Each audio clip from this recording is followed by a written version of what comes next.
I think part of it is finding what spheres you actually need. I've said it in past videos. Try to use the least amount you can. Try to have every sphere have a certain meaning, be meaningful to the structure. And so I didn't really clarify what happens in the palm of the hand. If you look at your own palm, you'll get creases in various ways. I didn't really respond to that because it just seemed like adding extra spheres that might not be necessary. As you see it go through later stages, I think you would agree with that. Maybe I would do it for myself. I think it might make something easier, but yeah, I try to keep it just the least amount of spheres I can manage to manipulate. So what I did was I went through, I adjusted the proportion of some of the spheres. I might have enlarged all these kind of spheres underneath. Maybe I diminished the size of these spheres. Maybe I made sure that this sphere right here was somewhat prominent. You want the knuckles to kind of stand out somewhat, have a kind of a thickness to it. So I added one here for the thumb to really kind of emphasize that point. They're movable. All this stuff is movable. So if I wanted to if I wanted to reposition anything, I could do that. So let's see, let's test it out. Let's not add that. What else do we? Well, whatever. So you could go to your global rotate and find your pivot point in the center, go to the profile of that, find your pivot point and turn it. I have some problems here. There's other problems that I have with the piece because of other processes I went through. So you might ignore that. Maybe, let's see. We could adjust it. I can move. Yeah, so I went through some weird processes that they're hard to explain. So, but you can see that works pretty well. So let's go back. I want to restore the original pose here. Control Z, Control Z. Okay. So let's try that with another finger. Let's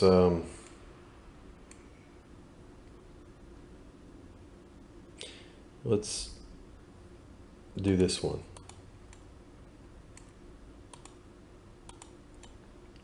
So that's part of the beauty of this process is that you could do this once. And, wait, we got to Control D, sorry. You could do this once and change the pose all the time and just reuse it for other hands. And that makes it a little bit easier. So global rotate, go to the pivot point, go to the profile. Sorry. You gotta press enter to lock it. Makes it easier. Go to the pivot point. Maybe bring that down just a little bit.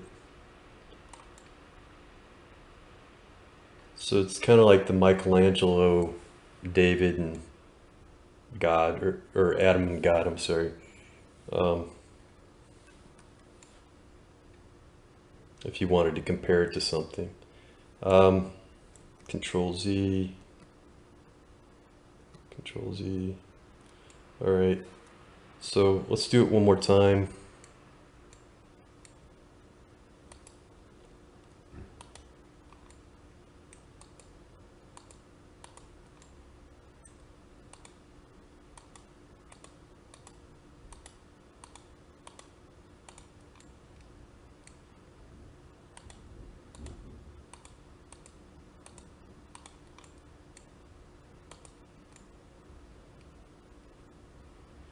All right, go to that profile, find the pivot point, rotate global, pivot points right here, press enter to lock it all in so you don't lose it.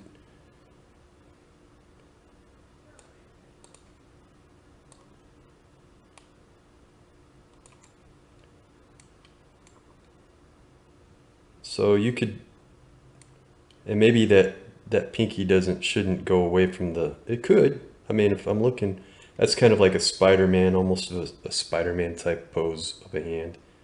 I'd probably bring it a little bit closer to the other fingers, maybe.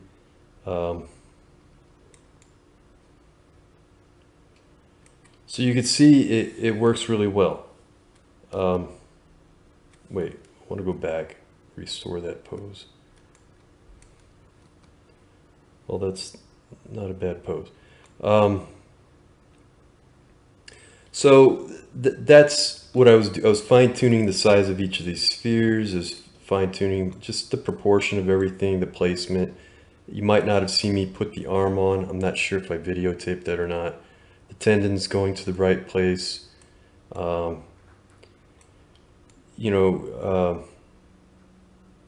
Pretty much each of the fingers has 2 tendons. You don't see 2 of them go over each of the middle 3 fingers because they're kind of overlapping, but the thumb and the pinky each have their own tendon. They have one of the digitorum tendons and then they have their own tendon, and so you kind of see references to both of those tendons in different ways. So I guess my point is, and then you have your flexor tendons underneath the palm. They go straight down. Those are digitorum. They go to your fingers. So you have, and here's a flexor probably for the pinky tendon. So I've tried to locate these tendons in the right place. I didn't go crazy with the information. There's 2 muscle bellies that attach to the pinky side and the thumb side. I wanted more mass, a more specific mass on these muscles here. And so adding the 2 bellies was to get the correct form, but at the end, it somewhat mimics the muscles. So that's mostly what is guiding me, is necessity, function, and the form. I'm not thinking specifically of the anatomy, except in that it guides me towards the form that I want. And at the end of the day, also, I had to go back to Burne Hogarth's drawings of the hands. So this is his palm side, which I used only just a little bit of. Like you can see, he's still got this form that kind of splits but comes together in its belly. I did attempt to do that. Maybe in some areas I could have done it better. Like as I'm looking at this right here could come down lower. Maybe I would address that. I have them at a decent place, other places. I didn't go crazy because he's got other, see he's got a drawing that is kind of weird to follow. Maybe I tried to get it, you can see in the fingertips where he's got the base of that fingertip is 2 forms and then emerges a central form in each. I kind of tried to do that. You see that right here. What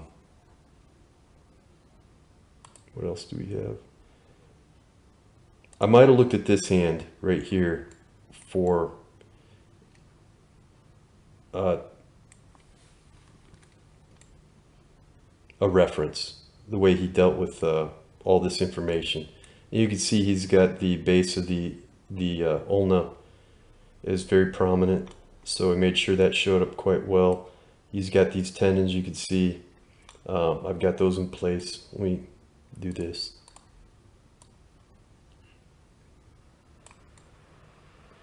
I didn't really go for the pose of it precisely because I think I might have picked that up from another hand he drew. But here he's got the thumb. I would disagree with that, okay? I did use my own hand. I did look at my own hand. to make sure I got the thumb kind of right. And you got to have that thumb so that it's able to oppose each of the other fingers. So you could bring your other fingers to the thumb. So, you know, maybe I would have needed to look at the fingers a little bit carefully, but I think mostly I have that. But if you have what he's got here, it does not look like you could do that. It seems like he's got that thumb twisted on a different, so that's something you might not catch unless you went through this process. Um, yeah, he's got the whole thing twisted literally 90 degrees, I would say 90 degrees. So that's important. Okay, let's go back. He's working from a different hand here. Mostly he works from the same side. Um,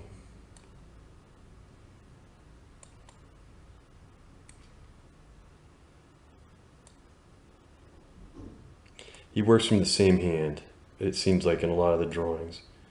So I kind of use that a little bit, you know. He has up here near the wrist, the back of the wrist, he's got a form that's prominent. So I try to make sure that this right here represented that.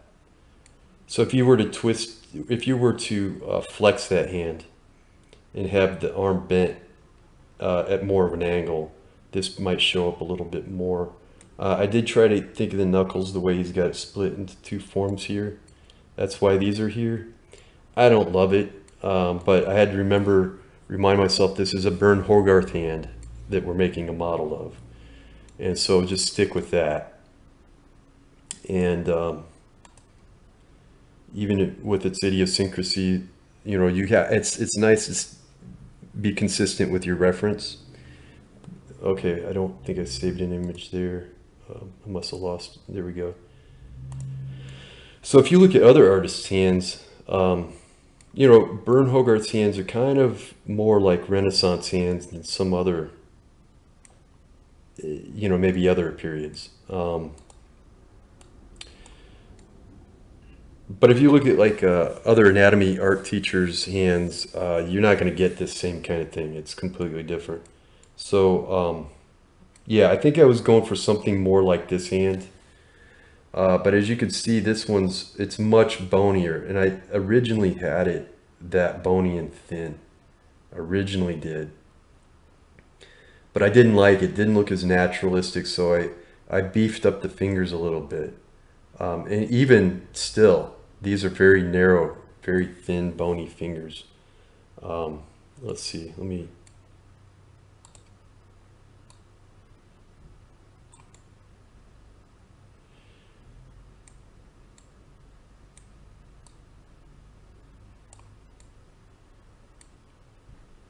So, but mostly I tried to, so you can see he's got that division. I tried to emulate what I could from his.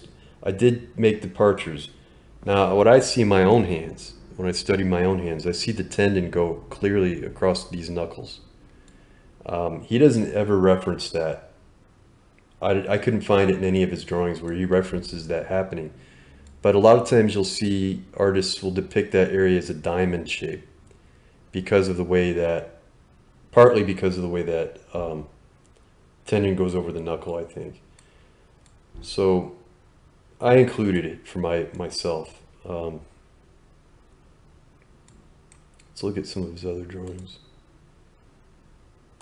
Like here, you could clearly see how narrow those fingers are, and how bony. Which is fine. You might not always want that though.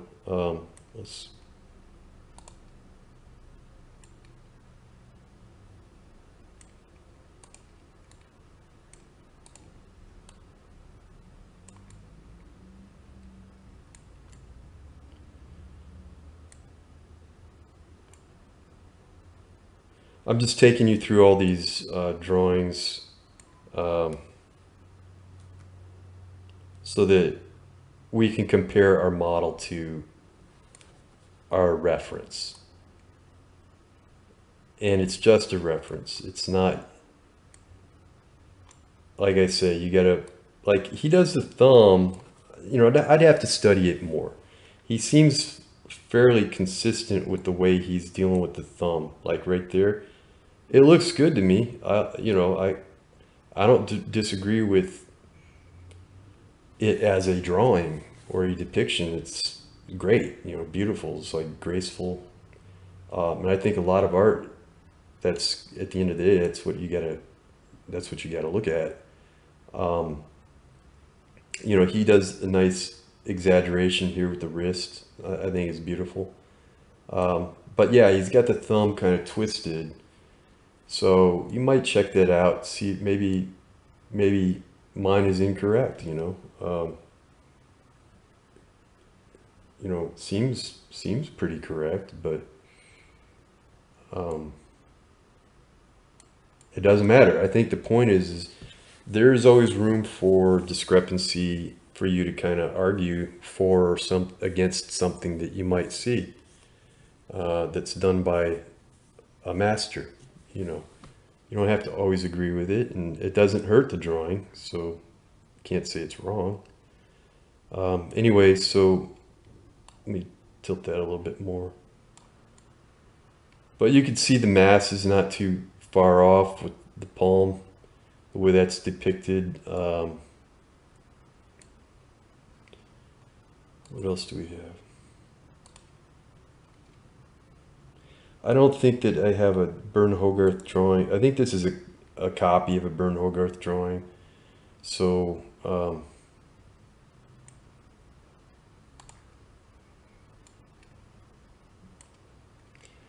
it seems reasonable enough for us to use comparisons.